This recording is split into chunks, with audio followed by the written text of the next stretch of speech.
Good evening. I'm very provocative towards black people on purpose because I want to drive a certain emotion and a certain uh, mindset shift, a certain realization, especially in Africa. I do not know where you are watching me from, but most of the people that watch me are in Africa. You see, in these political times where there is Black Lives Matter, woke black people that are seeking freedom from supposedly white imperialists. We are living in the times when if a white person were to speak about their white supremacy, they will be castigated.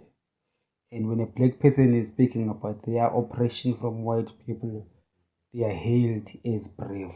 Okay, I don't want to take anything away from that. But I just want to say that I want to speak beyond that season. Because this is just a season. This season will end. Another season is going to come where another dynamic or another thought is prevailing. Maybe during the times when blacks are going to run the world and white people will be carrying banners. White lives matter, white lives matter. Black people are racist against white because of the black rulers. So I am saying this at the backdrop of what I suppose is the aim of most black people or many black people in Africa who want to see Africa grow. I also want to see Africa grow. I also realize on an individual level that I want to see Africa grow because I want to see myself grow. Okay.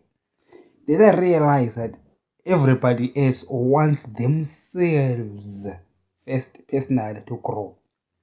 But it so happens that we are all Africans, therefore we hide behind the mantra of Africa must grow. But I believe genuinely I want Africa to grow. But I've realized that in my walk towards that, I've discovered that most of the people that are fighting for the liberation of Africa, actually Africa are fighting for their own personal liberation at the expense of Africa, or would put Africa under the bus as long as they are on top. And therefore, I've been studying trends and how countries have been improving. And I'm seeing that it is always the global leaders that help a country grow. China was helped by the white Americans, white Europeans. Talk of the Asian tigers. It's always white money. Even in Africa, with all the resources, I still maintain my stance. As long as there is no white people coming and working hard in Africa, it will take a very, very, very long time for black people to actually conquer the world. Okay. And in whatever kind of conquering the world that you're gonna do as black people, it cannot exclude other races. It cannot exclude people of other continents. It also cannot exclude the people that we have always been claiming to be your oppressors. To chart a way forward, you have to create a space whereby you, the oppressed, and the so-called oppressor can be happy and move forward. Otherwise, that's why we've got HIV, AIDS, malaria in Africa.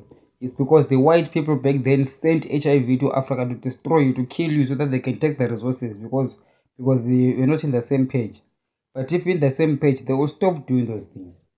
Understand? They will move forward towards a common goal. So as long as this goal is just us Africans and not a global goal, we are always going to get intimidation, suffering, attacks from the Americans, from the Europeans, from the Chinese, from the Russians, from whoever. So for Africa to grow, Africa's growth must benefit everyone in the world. Okay. The global powers must have a stake in it. EU must have a stake in it. China must have a stake in it.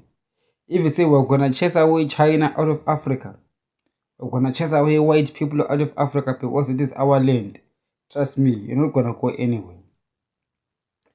So for the sake of progress, we really need to incorporate everybody else, including the ones that we believe oppress us, including the ones that we believe are actually actively destroying us. Because you must ask yourself a question, why are they actively destroying us? They destroy us primarily because they see us as a stumbling block to their glorious future or preservation of their privilege. So if our growth does not stop their privilege, they might actually be the ones that advocate for that growth. But if our growth is based on exclusionary policies, you will find yourself having wars with other regions in the world. We don't want to operate a regional superpower in Africa that supersedes all other people. But it should be all other people around the world that come to Africa and make Africa great. And it wouldn't be the greatness of African black people alone, but it will also be the greatness of the Chinese that have invested in Africa, of the Russians that have invested in Africa, the Europeans and the Americans that have seen Africa grow. Understand?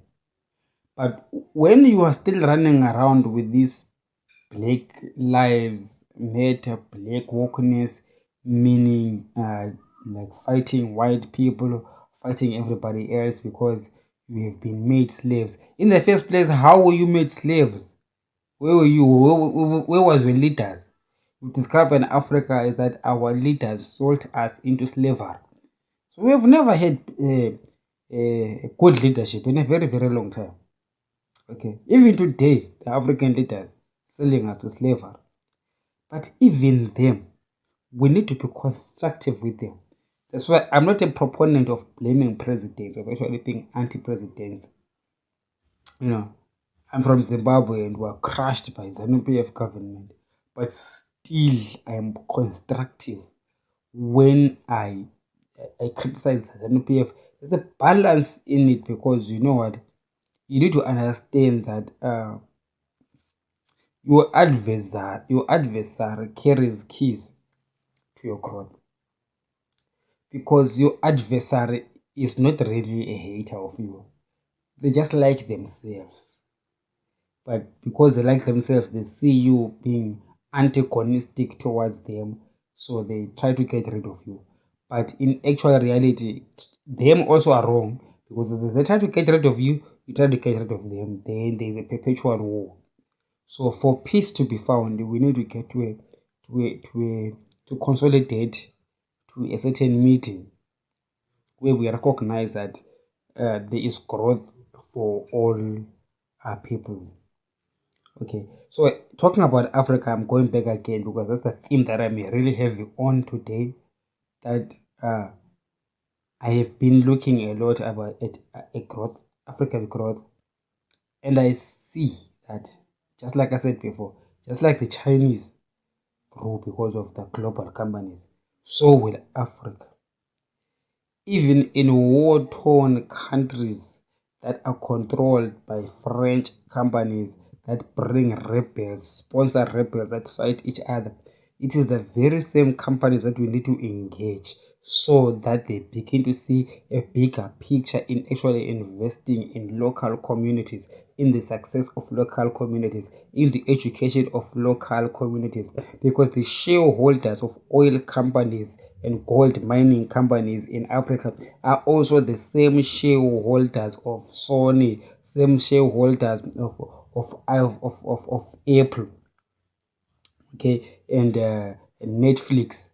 The very same people that are in the villages in North Kivu, the same villagers in Mozambique, at some point, the very same investors in BP and Total would want to buy stake in Netflix and Netflix will want those people to have the money and the education and the ability to actually plug in to the Netflix network and contribute to the bottom line of Microsoft, of Google, Netflix, IF, of Apple, and all of those things. To understand, Amazon. So we are saying that it will be beneficial for all shareholders, so that if the poor people in the world are transformed into being just poor consumers, but to become into a market. So that is one of the reasons why the 1.4 billion people in Africa need to be turned into a market, because Apple wants to grow, Google wants to grow, the stock market, the New York Stock Exchange wants to grow. How will you grow markets? Because you see, China has been looked at as a market for American companies, because it actually helps their companies to grow and it creates more yield. But if you're getting yield in from American, Europe, and Asian sales, yet you are ignoring 1.4 billion people in Africa, and you are having strategies that specifically undermine their growth, you are actually undermining the growth of your own balanced portfolio.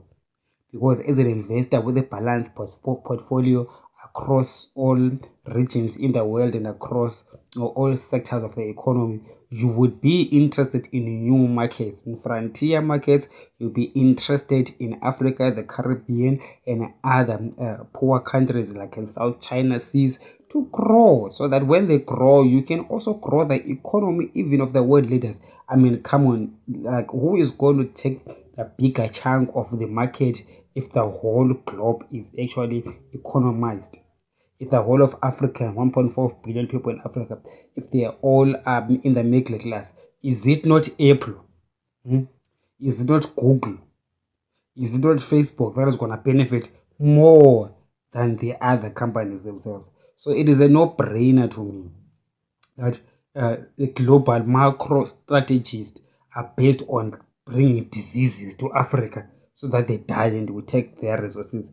That is very short-sighted, because imagine if you succeed and Africans die and the population is really shrinks. You will not have labor in the future to even extract the minerals that you seek to extract. You will not even have balanced demographics in order to be able to sell your goods and services across the world. And therefore, that was going to be a problem. Do you understand? Therefore, I do see that the rational way forward is actually to see Africa grow. That's why I'm saying that in African regions where French companies are involved, where there is mayhem, it is up to the French government, the French politicians, and also the French multinationals who will have to take the prerogative to actually fix Africa. Because it's not going to be Africans who will fix Africa. Forget what African politicians they want. African politicians do not become politicians because they want to fix Africa. No, they want to be close to the money. They want to be close to the white people, so that white people will give them money and they will eat money. That's how a black person thinks. Okay, I am black. I spend time with black people. I know you cannot tell me anything. I know black people. That's how they think. They are not, trust me, they are not going to build Africa. Africa is going to be built by white people. The very same white people that destroyed Africa, the very same white people that are going to build it. Because black people don't even know what it is to build. Those that know what it is to build are afraid of the gangsters that are ruling us. And the gangsters that are ruling us do not even know why they are ruling, except that they want to feel like their boss. But they've got no clue or idea what impact they have, what impact they can have. They don't have the strategies, neither are they even seeking the strategies. All they are seeking is just the glory of me, me, me, me, me, me. Look at me now, I'm shining, I'm better than you. Because it all boils down to that. You don't even have to be a national leader. I mean, just look around the people around you. The people that want positions in everything. They just want positions. By and large, the majority of people, they want positions for the sake of being seen. For the sake of like me, me, me, me, me, me. I'm the group leader here. Okay, I'm the supervisor here. So what? I'm the one who tells you can go home now. You are late. Why are you late? I'm the one who's shouting at you. That stupid mentality.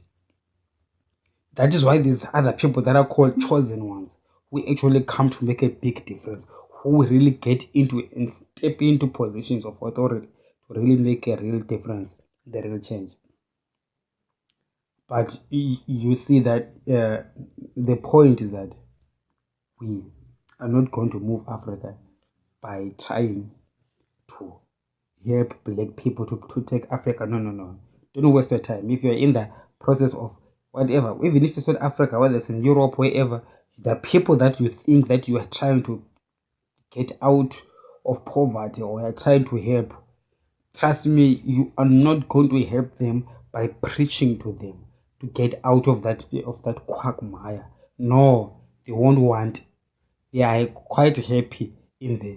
They really do want growth, but they do not know how to get there. And even if you show them how, they will not accept the how, because the how includes hard work and putting in the work. They don't want to put in the work. They just want to have things.